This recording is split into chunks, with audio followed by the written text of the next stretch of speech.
दोस्तों, मैं उत्सव कुमार आप सभी का आपके अपने YouTube चैनल उत्सव मैथ्स में स्वागत करता हूं। आज की वीडियो में मैं फिर से आप सभी स्टूडेंट के लिए एसएससी सीजीएल एग्ज़ाम के रिगार्डिंग मैं आप सभी स्टूडेंट के लिए सीजीएल 2023 में पूछे गए प्रश्नों को मैं आप सभी स्टूडेंट के लिए लेकर आया हूं। ये वीडियो उन सभी स्टूडेंट के लिए बेहद ही इंपॉर्टेंट होने वाला है जिनका 23 से 26 सितंबर के बीच में एग्जामिनेशन है, क्योंकि ये सारे के सारे जो प्रश्न है ना आपका सीजीएल 2023 का जो एग्जामिनेशन हुआ था उसमें पूछे गए। और ये सीजीएल 2023 में 21 जुलाई सेकेंड शिफ्ट के सारे के सारे प्रश्न हैं। तो इस वीडियो को कंप्लीट देखिएगा। वीडियो शुरू करने से पहले अगर आपने अभी तक हमारे चैनल को सब्सक्राइब नहीं किया तो आप हमारे चैनल को सब्सक्राइब कीजिएगा। साथ ही साथ इस वीडियो को अपने दोस्तों के साथ ज़्यादा से ज़्यादा शेयर कीजिएगा। ये आपका PYQ सीरीज का आज ये हमारा 16वां वीडियो है। मतलब अभी तक हमने टोटल सीजीएल 2023 के 16 सेटों का सॉल्यूशन कर चुका हूँ। ठीक है, तो जो उन सारे क्वेश्चंस का या उन सारे सॉल्यूशन को नहीं देखे तो आप उन सारे चीज़ों को जाकर देख सकते। प्लेलिस्ट ऑलरेडी बना दिया गया। तो देखिए यहाँ पर सिर्फ आपको क्वेश्चन देखना नहीं है क्या इसका सॉल्यूशन क्या होता है, आपको यहाँ पर क्वेश्चन का सॉल्यूशन करना भी है। देखिए किसी वस्तु के अंकित मूल्य पे 25% का 3 क्रमिक छूट दिया, तो मान लेते कि उस वस्तु का अंकित मूल्य 100। 25% का अगर फ्रैक्शन वैल्यू की बात करेंगे तो फ्रैक्शन वैल्यू होता है 1/4। मतलब छूट दिया 4 का माल 3 पर, मतलब पहला क्रमिक छूट हो गया 3/4। 3 क्रमिक छूट दे रहा मतलब 3/4 और एक बार और 3/4, यानी 100 आपका अंकित मूल्य था। अब यहाँ पर कैलकुलेशन कीजिएगा तो ये 4 इस 100 को काटेगा 25 बार में। 3 तिया 9 तिया 27, ऊपर में हो गया 25 गुना 27 होल डिवाइडेड बाय 4 चौक 16। 25 का स्क्वायर की बात करेंगे तो 25 का स्क्वायर होता है 625, 625 प्लस 50 मतलब आपका हो गया 675 डिवाइडेड बाय 16। अब यहाँ पर कुछ नहीं करना, जब 675 को आपको 16 से डिवाइड कीजिएगा ना, जब आप 675 को 16 से डिवाइड कीजिएगा तो आपका क्या निकल के आएगा वो थोड़ा सा बात कर लेते। तब यहाँ पर आपका निकल के आएगा 42.18 निकल के आएगा, यानी 100 रुपये का सामान था उसको बेच कितने पे दिया 42.18 पर। पूछ रहा है एकल छूट, मतलब छूट कितने का दिए, 100 का सामान इतने पे बेचे तो छूट कितना दिया, 10 में से 8 गया 2, 9 में से 1 गया 8 पॉइंट, 9 में से 2 गया 7, 9 में से 4 गया 5, यानी 57.82% का यहाँ पर छूट दिया। इसका सही उत्तर ऑप्शन नंबर 3 हो जाएगा। अब बात करेंगे ये क्वेश्चन कैसा था, तो देखिए ये क्वेश्चन थोड़ा सा मॉडरेट लेवल का क्वेश्चन था, क्योंकि यहाँ पे थोड़ा सा क्वेश्चन में देखिए क्वेश्चन ईजी है, बाकी थोड़ा सा कैलकुलेशन आ गया क्योंकि 3 क्रमिक छूट है। अब यहाँ पे दूसरा क्वेश्चन क्या है, 2 कस्बों के बीच की दूरी 72 किलोमीटर पर आवर की चाल से 7 घंटे 30 मिनट में तय करती है। ठीक है, 2 कस्बे की दूरी 72 किलोमीटर पर आवर के चाल से 7.5 घंटा, 7.5 घंटा का मतलब होता है 15/2। अब ये 15/2 इसको काटेगा 36 बार में। अब 15 गुना 36, 15 छक 90 का 0, बाकी 9, 15 तिया 45, अब 45 और 9 540, मतलब उस कस्बे की दूरी कितना हो गई 540। अब करा चाल को 25% बढ़ा दिया, मतलब चाल है 72 किलोमीटर का, 25% बढ़ाएंगे तो 72 का 25% होता है 18 किलोमीटर पर आवर, यानी 72 किलोमीटर पर आवर में 18 किलोमीटर ऐड कर दिए, मतलब अब उसकी नई चाल हो गई 90 किलोमीटर पर आवर। तो पूछ रहा है यहाँ पर टाइम कितना लगा, तो यहाँ पे सबसे पहले टाइम लगाएंगे तो यहाँ पे टाइम लग रहा है 6 घंटे का, यहाँ पे टाइम लग रहा है 6 घंटे का। तो पूछ रहा है समय का कितना बचत हुआ, पूछ रहा है समय का कितना बचत हुआ, तो यहाँ पर देख सकते हैं पहले जब 72 किलोमीटर पर आवर की स्पीड से जा रहा है तो 7.5 घंटा और 25% स्पीड बढ़ गया, तब अब टाइम लग रहा है 6 घंटा। तो कितने टाइम का बचत हो रहा है 1.5 घंटे का। इसका सही उत्तर ऑप्शन नंबर फर्स्ट हो जाएगा। ये क्वेश्चन काफ़ी अच्छा क्वेश्चन था और बिल्कुल आसान क्वेश्चन था। ठीक है, थोड़ा सा दिमाग लगाने वाला क्वेश्चन इस शिफ्ट में ज़्यादा देखने को मिल रहे हैं। ये यानी ये पूरा का पूरा पेपर जो है ना, 2 ही क्वेश्चन देखने से पता चल गया कि इस पेपर में जान है। एक व्यक्ति ने साधारण ब्याज पर कुछ राशि उधार ली, 4 वर्षों के बाद उसने ऋणदाता को 9/5 राशि वापस की, यानी अमाउंट जो है ना 9/5p है। तो SI कितना होगा, तो SI आपका हो जाएगा 4/5p, प्रिंसिपल को p मान लिए। तो SI हो गया आपका 4/5p, ये बराबर हो जाएगा प्रिंसिपल इनटू टाइम, आपका यहाँ 4 दे रखा है, रेट आपको निकालना है डिवाइडेड बाय 100। अब p इंटू 4, यहाँ से p इंटू 4 कट गया, ये 5 इस 100 को काटेगा 20 बार में। r/20 का वैल्यू 1 हो गया, यानी ये r यहाँ से पता चल गया 20% वार्षिक। इसका सही उत्तर option number first, option number first.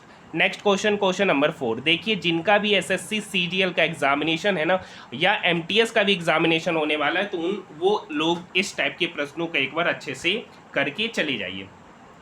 देखिए यहाँ पर x 5 है, y का वैल्यू -7 है, तो ये वाला वैल्यू के बारे में आपसे पूछ रहा है। देखिए इस पर हम बाद में डिस्कस करेंगे। ये आप अच्छे से देखिए, ये आपका 3x³ है, ये आपका 2y³ है। तो ये बेसिकली 3x + 2y का होल क्यूब हम लिखते हैं। तो a³ मतलब 3x का क्यूब करेंगे तो 27x³ प्लस 3a²b, तो 3 तिया 9x² प्लस 2y, 9 दूनी 18x²y प्लस इंटू 3, यानी यहाँ पर हो जाएगा 54x² प्लस 3ab² होता है, प्लस 3ab² होता है। तो जब आप 3ab² कीजिएगा तो 3 तिया 9 और 9 चौक 36xy² प्लस 2y³ मतलब 8y³। अब देखिए यहाँ पे 27x³ यहाँ दे ही रखा है। देखिए यहाँ 27x³ है, 58x² की जगह 54x² है, तो यहाँ पर अपने मन से 4x² अपने मन से ऐड करना पड़ेगा।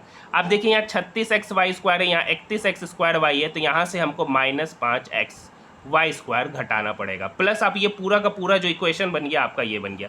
तो इधर आपका क्या है ये, तो चूंकि अपने मन से ये 4x² -5xy² घटा रहे, तो इधर भी हमको घटाना पड़ेगा। तो यानी फाइनली आपको निकालना है 3x + 2y का whole cube plus 4x² minus 5xy² का वैल्यू निकालना है। बस x का वैल्यू 5 पुट करेंगे तो 5 × 3 15, और y का वैल्यू -7, तो -7 × 2 -14, 15 - 14 मतलब 1 हो गया। प्लस इस दोनों में xy कॉमन है, तो xy कॉमन लेंगे तो यानी 5 × -7 कॉमन हो गया, तो अंदर बचा 4x, x का वैल्यू यहाँ पे 5 है तो 4 × 5 माइनस 5 × यहाँ पर बचा y का वैल्यू आपका -7। यहाँ तक बात समझ में आई। देखिए बहुत सारे स्टेप को छोड़ रहे, क्वेश्चन को समझने का प्रयास कीजिएगा। अगर उतना प्रोसेस में चलेंगे तो क्वेश्चन बनाना फिर क्या हो जाएगा, काफ़ी टाइम टेकिंग हो जाएगा। तो आप यहाँ पर समझने का भी प्रयास कीजिएगा। 5 चौक 20, माइनस माइनस प्लस हो जाएगा, 7 × 5 = 35, तो यहाँ पर हो गया 1 - 35। अब 35 + 20 कितना होता है, 55। अब 1 - 35 × 55। अब जब 35 को 55 से हम गुना करेंगे तो यहाँ पर हो जाएगा 1 - 19 25। अब 1 घटा देंगे जब 19 25 में, तो -19 24 निकल के आ जाएगा। ऑप्शन नंबर फर्स्ट इसका सही उत्तर है। कौन कौन से ऐसे स्टूडेंट है जिनसे क्वेश्चन नंबर 4 बना है, आप हमें कमेंट सेक्शन में बता सकते हैं। देखिए आपको वीडियो को पॉज करके क्वेश्चन को भी अटेम्प्ट करना है, ठीक है। इससे आपका पेपर का लेवल, कितना समय लग रहा, उन सारी चीज़ों का, और आपका क्या अप्रोच रह रहा है क्वेश्चन को बनाने में, ये भी आप लोगों को पता चलेगा, ठीक है। किससे किससे क्वेश्चन नंबर 4 बना है, कमेंट सेक्शन में जवाब जरूर दीजिएगा। नेक्स्ट क्वेश्चन है, निम्नलिखित का मान याद कीजिए। तो यहाँ पर एलसीएम लेंगे तो 11 5 16, 16/4 मतलब 4, 38 - 4 हो गया 34। अब 75 + 34 करेंगे, 7 3 10, यहाँ पर हो गया 109। 142 में से 109 चला जाएगा, तो 142 में 109 चला जाएगा, तो यहाँ पर हो गया 33। अब 264 में 33 घटाएंगे तो आपका निकल के आएगा 231। विदाउट पेन बनने वाला क्वेश्चन है, इसका सही उत्तर हो जाएगा 5 का ऑप्शन नंबर 4। ये विदाउट पेन बनने वाला क्वेश्चन था। नेक्स्ट क्वेश्चन, ये क्वेश्चन नंबर 6 एक काफ़ी अच्छा क्वेश्चन पूछा गया। और आइए क्वेश्चन को, ये ऑलरेडी मैंने जो सर्कल का वीडियो आप सभी के लिए बोला था कि ये काफ़ी इंपॉर्टेंट है, इसे अच्छे से करिए। यहाँ पर दे रखा है AB 28 है और CD 22 है, और वो दोनों एक ही तरफ है, वो दोनों एक ही तरफ है। यानी ये AB 28 है और ये जो CD है ना, ये 22 है। वृत्त का सेंटर मार लेते यहाँ, ठीक है। अब ये जो इन दोनों के, देखिए क्या बोल रहा है, उनके बीच की दूरी, किसके बीच की दूरी, उनके जीवा के बीच की दूरी 4 सेंटीमीटर, मतलब ये दूरी आपका कितना दे रखा है, 4 सेंटीमीटर।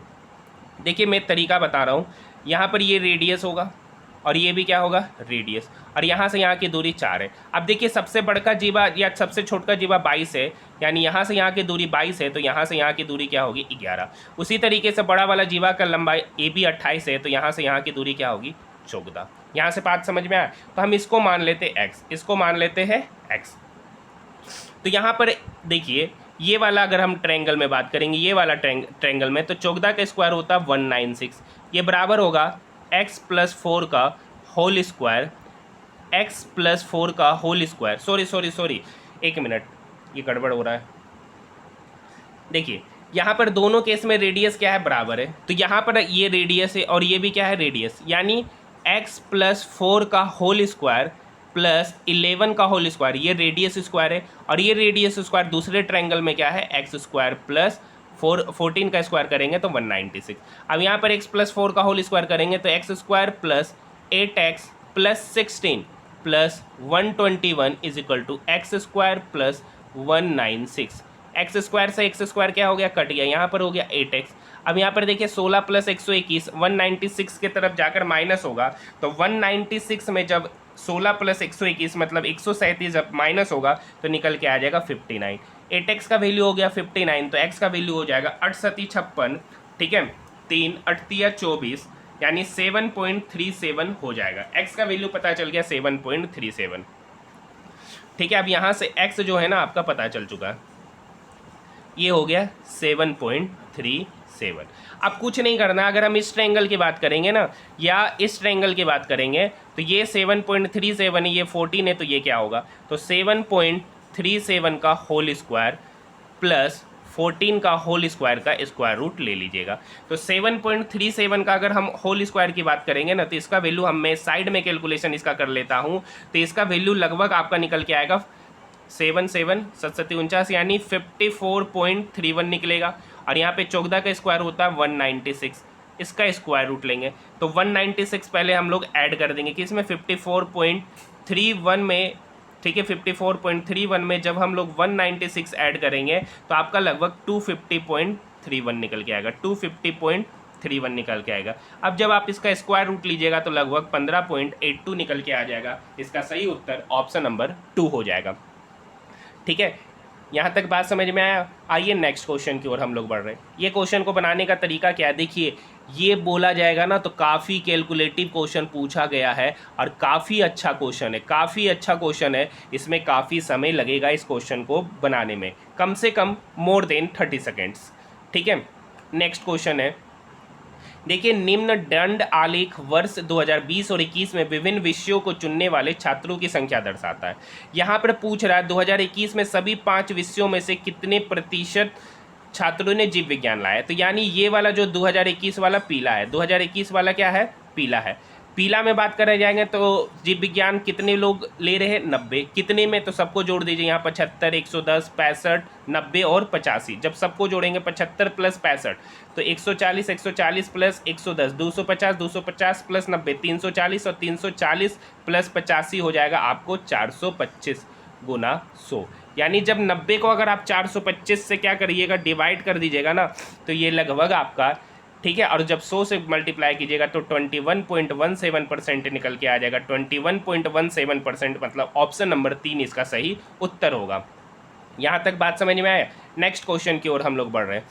देखिए नेक्स्ट क्वेश्चन आसान है और कोई ज़्यादा डिफिकल्ट नहीं है। देखिए 15 लोगों के लिए केक बनाने में JR को 2.4 kg आटा की आवश्यकता पड़ती है, तो 36 लोगों का केक बनाने के लिए कितना kg आटा की आवश्यकता पड़ेगी, तो x मान लेते। अब ये काटते 3 5 15, ये कटेगा 12 बार में, ठीक है। अब ये 2.4 12 की तरफ जाके मल्टीप्लाई होगा तो 12 इंटू 2.4 डिवाइडेड बाई 5। अब यहाँ पर अगर हम करेंगे तो 12 का स्क्वायर होता है 144 और 2 से मल्टीप्लाई हो जाएगा तो 288 यानी 28.8। अब ये 5 से डिवाइड करेंगे तो 25 25 3 8 5 7 35 3 5 30 यानी 5.7 kg की 5 मतलब 36 लोगों के लिए केक बनाने के लिए 5.76 kg आटे की आवश्यकता पड़ेगी। ऑप्शन नंबर 3 इसका सही उत्तर है। नेक्स्ट क्वेश्चन, क्वेश्चन नंबर 9 है कि अमित एक काम को 5 घंटे में कर रहा है, ठीक है। जीवन और पोल उसी काम को करने में 4 घंटे का समय ले रहे, जबकि अमित और पोल उस काम को 3 घंटे में कर रहे। तो इसका एलसीएम ले ले, 5 4 3 का एलसीएम 5 20 दिया 60 हो जाएगा, ठीक है। तो अमित जो है ना 5 घंटे में 60 काम कर रहा है, तो अमित की एफिशिएंसी हो गई 12। जीवन और पोल 4 घंटे में 60 काम कर रहे हैं तो जीवन और पोल की एफिशिएंसी हो गई 15, और अमित और पोल 3 घंटा में 20 काम कर रहे तो इसकी एफिशिएंसी हो गई 20। यहाँ से अमित की एफिशिएंसी है 12, तो यहाँ से पोल पता चल जाएगा, अमित प्लस पोल 20 है तो यहाँ से पोल की एफिशिएंसी पता चल जाएगा 8। अब जब पोल की एफिशिएंसी 8 है तो जीवन का एफिशिएंसी कितना हो जाएगा 7, यानी जीवन का एफिशिएंसी हो गया 7। पूछ रहा है ना अकेले जीवन को काम पूरा करने में कितना समय लगेगा। टोटल काम है 60, उस 60 काम को जीवन करेगा यानी 60 डिवाइडेड बाय 7, ठीक है। तो यहाँ पर पूछ रहा है निकटतम पूर्णांक, तो 60 को जब 7 से डिवाइड करेंगे, जब 60 को 7 से डिवाइड करेंगे तो आपका लगभग निकल के आएगा, ठीक है, 730 56 8.57%, सॉरी 8.57 आवर निकल के आएगा। पूछ रहा है निकटतम पूर्णांक, निकटतम में जाना है तो 8.57 किसके निकटतम पूर्णांक है, तो 9 आवर के। तो इसका सही उत्तर ऑप्शन नंबर फर्स्ट हो जाएगा। नेक्स्ट क्वेश्चन की बात करें, क्वेश्चन नंबर 10। ये भी काफ़ी अच्छा क्वेश्चन था, क्वेश्चन नंबर 9। क्वेश्चन नंबर 10 को कैसे बनाइएगा, आइए हम लोग पढ़ते हैं क्वेश्चन को। पहले देखिए, एक इनलेट पाइप एक खाली टंकी को इतना घंटे में भरता है, यानी 4 दूनी 8 और 1 9/2, 9/2 घंटे में ए भर रहा है। बी जो है ना उसको खाली कर रहा है कितना घंटे में, 7 × 35 और 1 36/5 घंटे में खाली कर रहा है। तो पहले यहाँ एलसीएम ले लेंगे, तो 9 और 36 का एलसीएम होगा 36। ए 9/2 काम में 36 काम कर रहा है, 9/2 आवर में 36 काम कर रहा है, 9 चौक 36 यानी 8 एफिशिएंसी हो जाएगा इसका। बी 36/5 घंटा में 36 काम कर रहा है, तो बी की एफिशिएंसी यहाँ पता चल जाएगा 5। अब पढ़ते हैं, टैंक शुरू में खाली और इनलेट पाइप से शुरू करते। इनलेट पाइप मतलब भरने वाले से शुरू करते हैं और बी खाली करने वाला है। मतलब पहला घंटा में ए आया और काम किया 8, बी आया दूसरा घंटा में तो 5 खाली कर दिया। मतलब 2 घंटा में काम कितना हो रहा है, 2 घंटा में काम हो रहा है 3, 2 घंटा में काम कितना हो रहा है 3, 2 घंटा में काम कितना हो रहा है 3, टोटल काम कितना 36। तो लोग क्या करेगा, देखिए 2 घंटा में 3 काम हो रहा है, तो यहाँ पर 10 घंटा में कितना काम होगा, 10 घंटा में कितना काम होगा, 10 घंटा में 30 काम होगा। 2 घंटा में अगर 3 काम हो रहा है तो 10 घंटा में कितना काम हो रहा होगा, इसी का 20 गुना करेंगे तो 20 घंटा में कितना काम होगा, 20 घंटा में 60 काम होगा। तो यहाँ पर ए जो था ना टोटल काम आपका पता चल गया 36, ठीक है। और ए का जो इनलेट था ना, ए था 8 और बी जो था 5 में खाली कर रहा है, ठीक है। तो आप समझिए 2 घंटा में कितना काम किया, 2 घंटा में काम किया 3, तो 20 घंटा में कितना काम करेगा, तो 20 घंटा में काम करेगा 30, 20 घंटा में काम कर लिया 30। अब यानी अब बच्चा काम है 6, तो यानी बी एंडिंग कर रहा है तो उसके बाद आएगा कौन, ए आएगा। तो ए आएगा तो ए का एफिशिएंसी कितना 8, यानी 6/8। और ये काम हो कितने दिन में रहा है, तो 20 घंटे में। तो 20 घंटा प्लस 6/8 काम, 6/8 काम। तो 6/8 का फ्रैक्शन वैल्यू लीजिएगा तो 2 × 6 और 2 चौक 8, यानी 20:3/4 आवर में वो कार्य क्या होगा, समाप्त होगा। ऑप्शन की बात करेंगे तो ऑप्शन नंबर 4 इसका सही उत्तर होगा। आप देखिए ये भी क्वेश्चन अगर रियली में बात कीजिएगा तो काफ़ी अच्छा क्वेश्चन ये आपके एग्जामिनेशन में पूछा गया क्वेश्चन है, ठीक है। यहाँ तक बात समझ में आया, क्योंकि 90% स्टूडेंट का आंसर क्या आता है, 24 निकल के आता है। यहाँ तक बात समझ में आइए नेक्स्ट क्वेश्चन बढ़ रहे हैं, क्योंकि जो आखिरी काम होगा वो आखिरी काम को तो वो अकेले ए कर लेगा, बी तो बाद में ना आएगा उसको खाली करने के लिए। अब देखिए sec x minus cos x, sec x का मतलब हो गया 1/cos x minus cos x। अब यहाँ पर एलसीएम लीजिएगा तो यहाँ पर हो गया 1 - cos² x बटे cos x। अब 1 - cos² x क्या होता है, sin² x बटे cos x। अब sin² x बटे cos x मतलब sin x बटे cos x हो गया 10x, और sin x एक बार और है तो 10x × sin x, इसका उत्तर हो जाएगा ऑप्शन नंबर 4। विदाउट पेन बनने वाला क्वेश्चन नंबर 11 था।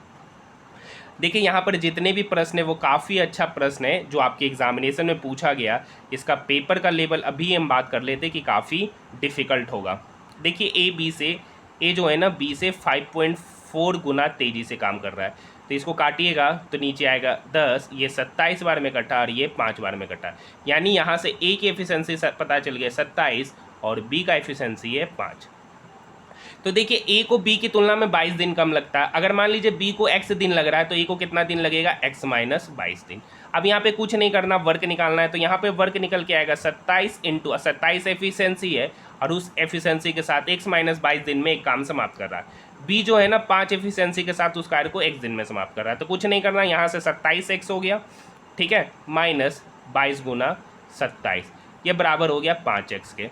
तो ये 5x इक्वल के इधर आएगा तो हो गया 22x, ये 22x बराबर हो गया 22 × 27। तो यहाँ से 22 से 22 कट गया तो x का वैल्यू पता चल गया 27 दिन, x का वैल्यू यहाँ से पता चल गया 27 दिन, ठीक है। यानी बी 5 एफिशिएंसी के साथ 27 दिन में काम कर रहा है और ये 27 एफिशिएंसी के साथ यानी 27 - 22 मतलब 5 दिन में काम कर रहा है। तो उसी कार्य को पूरा करने के लिए दोनों कितने दिन में समाप्त करेंगे, तो टोटल कार्य कितना होगा, तो देखिए टोटल कार्य क्या होगा 27 × 5, टोटल कार्य कितना होगा 27 × 5।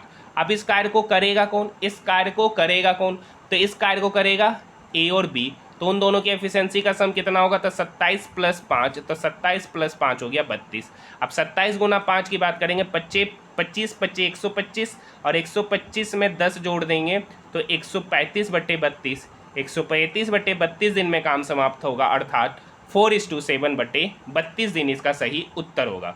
अब देखिए ये भी बात करेंगे, ये भी क्वेश्चन कैसा क्वेश्चन था, तो ये भी क्वेश्चन काफ़ी कैलकुलेटिव देखने को मिल रहा है। यानी ये पेपर आप समझ सकते हैं कि जिनका भी एसएससी सीजीएल 2023 में एग्जामिनेशन हुआ होगा 21 जुलाई सेकेंड शिफ्ट में, उनके नॉर्मलाइजेशन में काफ़ी अच्छे मार्क्स बढ़े होंगे, ठीक है, क्योंकि पेपर का लेवल आप देख सकते हैं। यहाँ पर देखिए 3 का स्क्वायर का होल स्क्वायर मतलब 3 पे पावर 4, 3 पे पावर 4 हो गया 81।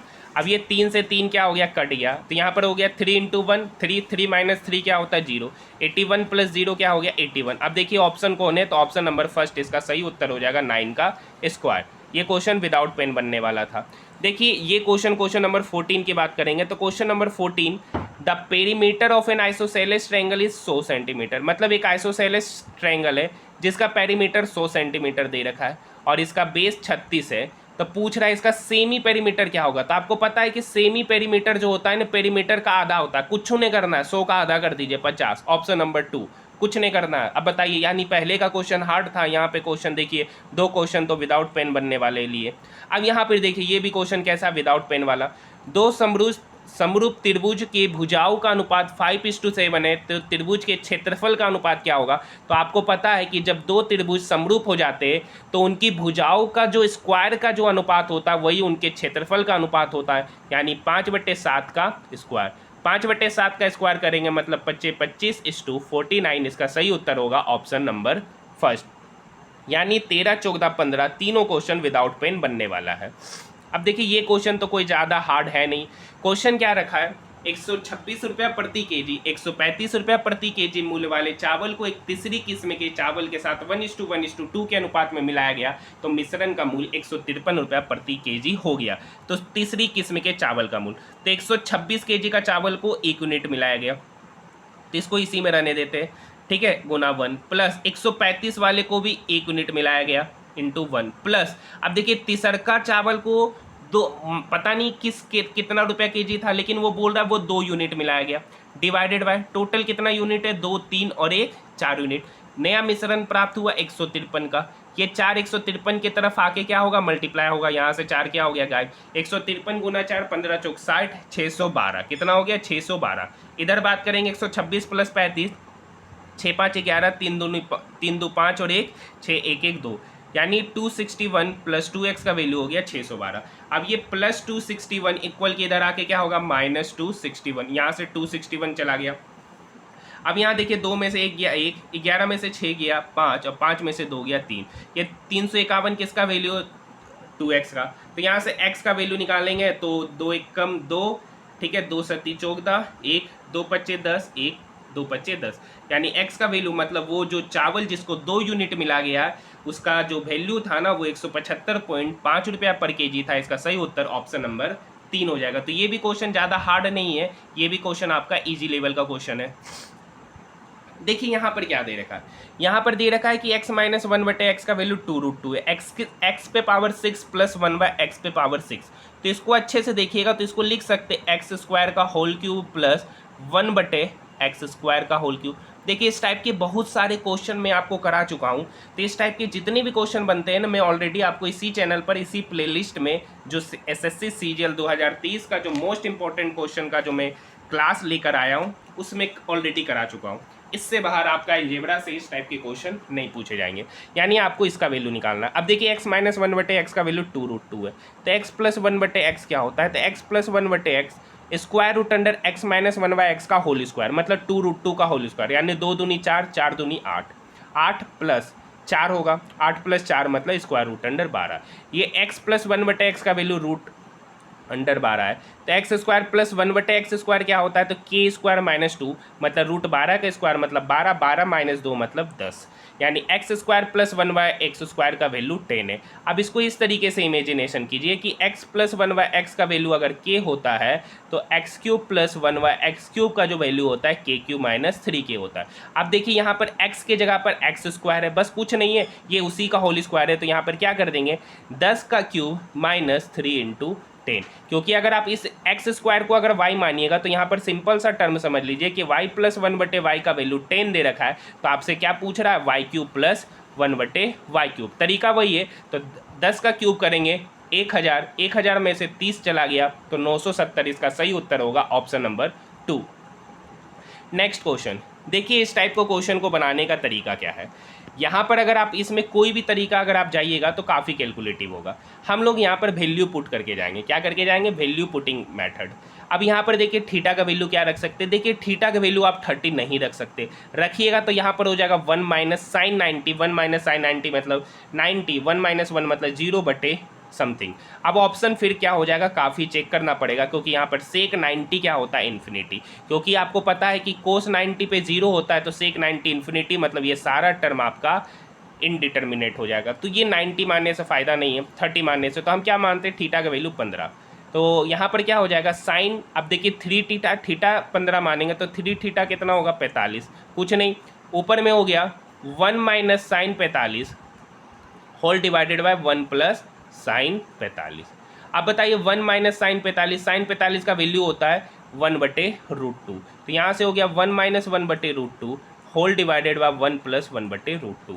तो ऊपर में फाइनली आपका क्या हो गया √2 माइनस 1/√2 प्लस 1। रेशनलाइजेशन करने का तरीका क्या है, ऊपर नीचे वही नंबर को अपोजिट साइन से मल्टीप्लाई करते हैं, तो ऊपर में हो गया √2 माइनस 1 का होल स्क्वायर का स्क्वायर रूट, तो फाइनली आपका होगा √2 माइनस 1, और नीचे हो गया a plus b into a minus b, आपका होता है a square minus b square मतलब √2 का स्क्वायर 2 माइनस 1 मतलब 1, यानी फाइनली ऊपर में इसका जो वैल्यू निकल के आ रहा है √2 माइनस 1, यानी थीटा का वैल्यू 15 मतलब 3 थीटा 45, यानी ऑप्शन देखिए कि किसका वैल्यू √2 माइनस 1 निकल कर आ रहा है। यहाँ पर देखिए थीटा का वैल्यू 15 रखेंगे तो सेक 45 का वैल्यू √2 माइनस 10/45 का वैल्यू 1, यानी यही ऑप्शन आपका मैच खा रहा है, क्योंकि यहाँ पर जो वैल्यू निकल के आएगा, यहाँ पर निकल के आएगा √2 प्लस 1, यहाँ पर निकल के आएगा √2 माइनस 1 का होल क्यूब, और यहाँ निकल के आएगा √2 माइनस 1 का स्क्वायर। कौन सा ऑप्शन मैच कर रहा है, ऑप्शन नंबर फर्स्ट इसका सही उत्तर हो जाएगा। ये भी काफ़ी अच्छा क्वेश्चन है, दिमाग लगाने वाला क्वेश्चन है।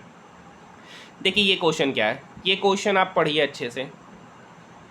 क्वेश्चन दे रखा है त्रिभुज ABC बी पर समकोण है, ये ट्रायंगल ABC है, ठीक है, जो कहाँ पर समकोण है, बी पर, ये A है, ये B है और ये C है।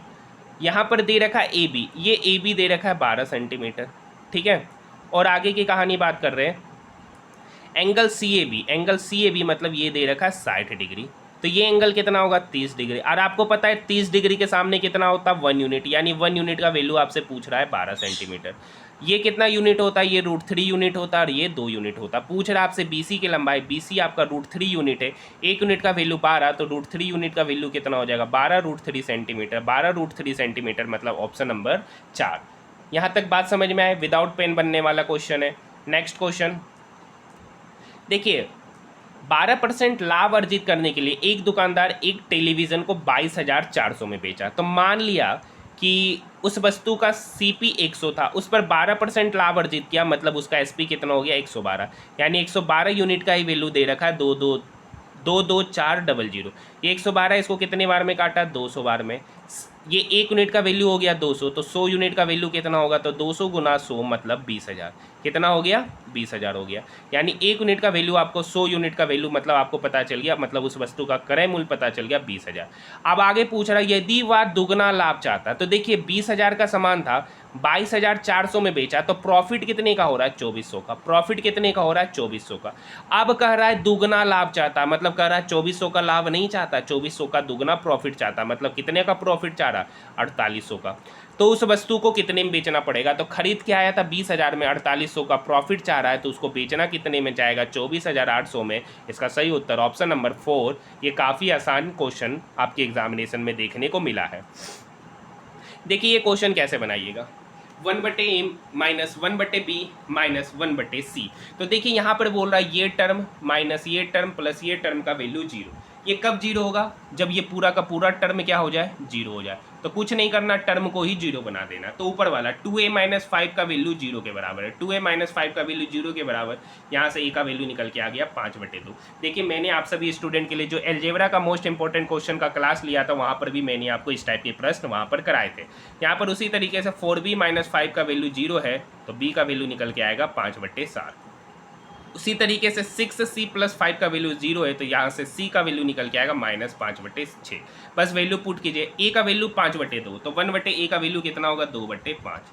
माइनस b का वैल्यू 5/4, तो 1/b का वैल्यू कितना होगा? 4/5। अब देखिए c का वैल्यू माइनस 5/6, तो 1/c का वैल्यू कितना होगा? माइनस 6/5। अब माइनस यहाँ पहले से है, तो माइनस ऑफ माइनस 6/5। कुछ नहीं करना, एलसीएम ले लीजिएगा, तो यहाँ पर होगा 2 माइनस 4 प्लस 6। तो 6 प्लस 2 8, 8 में से 4 गया 4, यानी 4/5। 4/5 मतलब ऑप्शन नंबर 2 इसका सही उत्तर हो गया। नेक्स्ट क्वेश्चन की ओर बढ़े। नेक्स्ट क्वेश्चन आपकी स्क्रीन के ऊपर नजर आ रहा है। देखिए इस शिफ्ट में देखिएगा तो टाइम एंड वर्क के काफ़ी अच्छे अच्छे क्वेश्चन यहाँ पर देखने को मिल रहे हैं। यहाँ पर दो पाइप है S1 और S2, जो एक खाली टंकी को क्रमशः 15 घंटे और 20 घंटे में भर सकते हैं। पाइप S3 है जो उस संपूर्ण रूप से भरी हुई टंकी को 40 घंटा में खाली कर सकता है। 40 घंटा में खाली कर सकता है। एलसीएम लेंगे 15, 20, 40 का, तो निकल के आएगा 120। ठीक है, टोटल वर्क पता चल गया आपका 120। ठीक है, S1 15 घंटे में 120 काम किया, तो S1 की एफिशिएंसी 8। S2 20 घंटा में 120 काम कर रहा है, तो S2 की एफिशिएंसी 6। और S3 खाली करने का काम कर रहा है, तो 40 घंटा में 120 काम कर रहा है, तो उस पूरे टंकी को -3 एफिशिएंसी के साथ खाली करेगा। बोल रहा है सबसे पहले दोनों पाइप S1 और S2 को खोला गया। सबसे पहले दोनों पाइप S1 और S2 को खोला, तो 8 6 14, 2 घंटे तक काम कराया। तो 1 घंटा में 14 काम किया, तो 2 घंटा में कितना करेगा? 14 प्लस 14 28 काम। ये 28 काम को कौन किया? S1 और S2। तो बचा कितना काम? तो देखिए टोटल काम है 120। उस 120 में से 28 काम कर लिया S1 और S2 पहले 2 घंटा में, तो बचा हुआ काम है 92।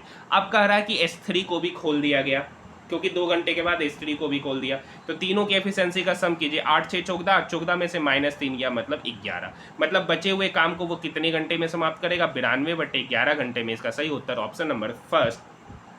ये क्वेश्चन आपका इजी क्वेश्चन है। देखने में आपको लग रहा होगा इतना लंबा चौड़ा कहानी दे रखा है सेंटेंस जैसा, तो ये क्वेश्चन उतना हार्ड नहीं है, बिल्कुल आसान क्वेश्चन है।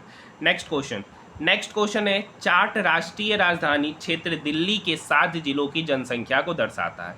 यहाँ पर पूछ रहा है यदि 7 जिलों की कुल जनसंख्या 150 करोड़ है, ठीक है, तो पूछ रहा है ए और डी की कुल जनसंख्या। ए है आपका 13% और डी है आपका 17%।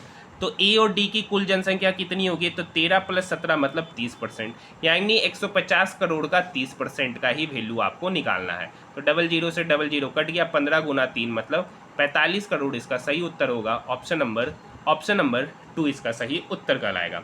नेक्स्ट क्वेश्चन देखिए, नेक्स्ट क्वेश्चन है, एक चोर का पीछा करते हुए पुलिस 0.5 किलोमीटर पीछे, यानी यहाँ पुलिस है और यहाँ चोर है।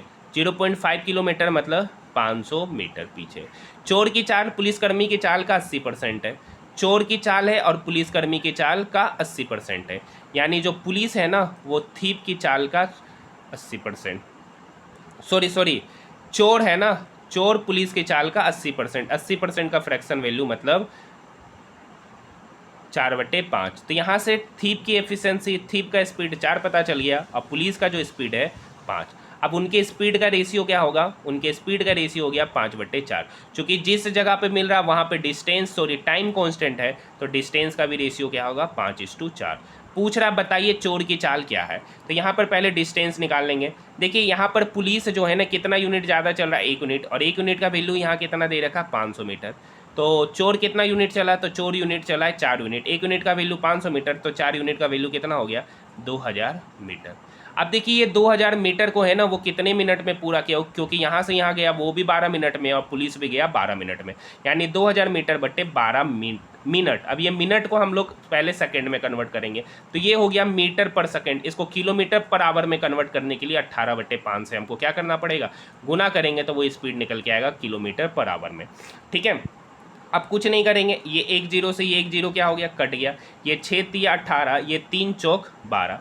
अब ये 5 गुना 4 20 होता है, ये 20 इस 200 को काटेगा 10 बार में, मतलब उस चोर की जो स्पीड थी वो आपका 10 किलोमीटर पर आवर थी। इसका सही उत्तर ऑप्शन नंबर 2 हो जाएगा। यहाँ तक बात समझ में आई। देखिए इस टाइप के भी क्वेश्चन मैंने टाइम एंड डिस्टेंस में मोस्ट इंपॉर्टेंट क्वेश्चन में आप सभी स्टूडेंट को कराया हूँ। देखिए ये प्रश्न क्वेश्चन नंबर 25 का सॉल्यूशन आपको कराना है। ये क्वेश्चन आसान क्वेश्चन है, मुझे नहीं लगता है कि इस पेपर में मुझे क्वेश्चन कराने की आवश्यकता पड़ेगी। आप देखते हैं, बात करते हैं यहाँ मैथ का पेपर का लेवल का इस शिफ्ट में कैसा देखने को मिला है। तो यहाँ पर अगर हम बात करेंगे तो ये पेपर का लेवल को हम देखिए कैलकुलेशन के हिसाब से, किसके हिसाब से, कैलकुलेशन के हिसाब से मैं इस पेपर को मॉडरेट टू हार्ड कहूँगा। क्या कहूँगा, मॉडरेट टू हार्ड कहूँगा, क्योंकि यहाँ पर जो आपने देखा होगा मोस्ट ऑफ द क्वेश्चन मतलब 8 से 10 प्लस ऐसे क्वेश्चन थे जहाँ पर थोड़ा बहुत कैलकुलेशन करने की आवश्यकता पड़ रही थी। तो इस टाइप के क्वेश्चन को आप मॉडरेट टू हार्ड कर सकते हैं। बाकी पेपर आपका नॉर्मल है, क्वेश्चन आपके नॉर्मल पूछे, बस कैलकुलेशन यहाँ पर दे रखा है। और क्वेश्चन नंबर 25 का सॉल्यूशन आप मुझे करके बताइएगा, और साथ ही साथ आप मुझे लास्ट में बताइएगा ये जो 25 क्वेश्चन था जिसका पेपर का लेवल काफ़ी अच्छा था, इस 25 क्वेश्चन में आपने टोटल कितने क्वेश्चन सही किए हैं। तो आइए आज के लिए इतना ही, हम लोग मिलते हैं नेक्स्ट वीडियो में।